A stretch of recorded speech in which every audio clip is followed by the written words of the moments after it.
Hello friends. तो আমাকে Santa gift দিয়েছে, তো ক্রিসমাস ট্রি পাশ থেকে আমি নিয়ে নিই। এটা আমাদের ক্রিসমাস ট্রি, আপনারা দেখলেন। তো চলো গিফটটা ওপেন করি। আমি জানি না এই গিফটটা নকনক করছে। এটার ভিতরে একটা অরেঞ্জ কালার প্যাকেটও প্যাক ছিল, আমি ওই প্যাকেটটা বের করে দিচ্ছি। তো এই যে এইটার ভিতরে আমাদের গিফট আছে। তো চলো এটাকে আমি এরকম করে খুলে দিলাম।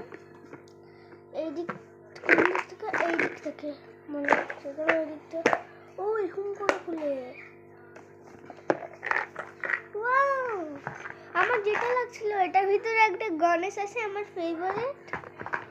আর এই ইউনিকর্ন, গণেশের মালা, এই যে, আর এই দুটা খেলনা একদম সেম দিকতে। তো বাবা